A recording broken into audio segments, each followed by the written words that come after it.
There was an old legend in Hollow Creek. Deep in the forest, hidden between twisted roots and moss-covered stones, stood a black iron gate. No one knew who built it. No one dared to approach it. Because those who did never came back. But there was one more part to the legend. Every few generations, a chosen one would appear, someone destined to open the gate and face whatever lay beyond. No one knew what happened to them. No one ever returned to tell the tale. The last chosen one had disappeared 50 years ago. And tonight, the gate had chosen again.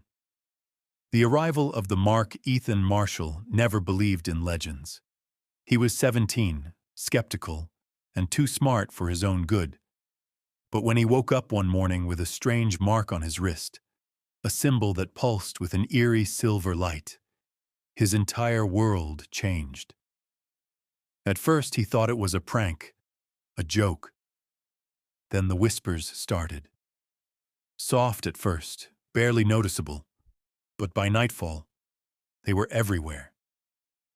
Come. The gate is waiting. It's time. By midnight, he couldn't resist anymore.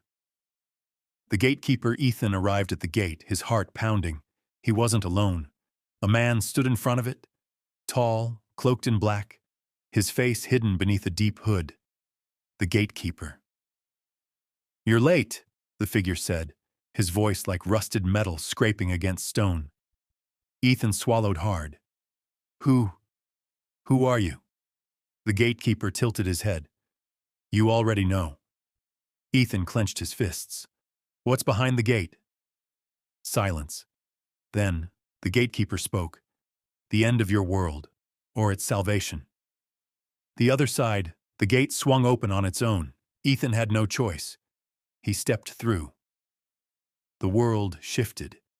He found himself in a ruined version of his town, Hollow Creek, but lifeless.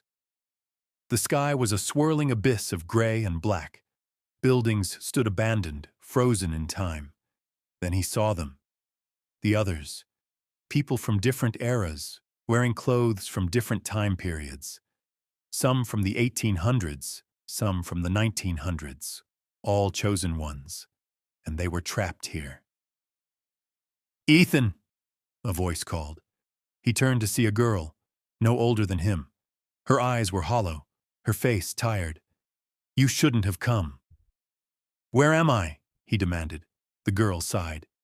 "You're in the space between worlds, the place where time breaks." The truth of the gate. Ethan pieced it together. The gate wasn't just a door. It was a seal that kept something out. The chosen ones? They weren't meant to open it. They were meant to guard it. But the cycle was breaking. Every few decades, the gate grew weaker. And soon, whatever was trapped beyond it would break through. And the gatekeeper?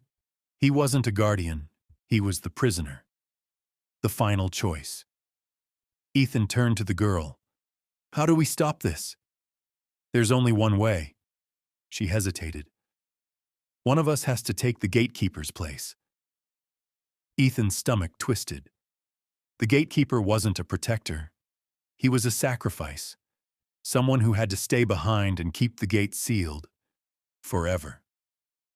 That's why no chosen one ever returned. Ethan looked back at the swirling darkness beyond the ruined town. He could hear it now. The thing beyond the gate waiting. And then he understood. It had never been about him. It was about the world. Taking a deep breath, he stepped toward the gatekeeper. "I'll do it." The man's hood lifted slightly, revealing a hint of a smirk.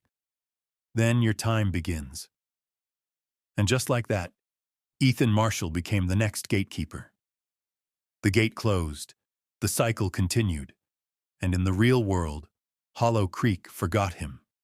Like he had never existed. The end.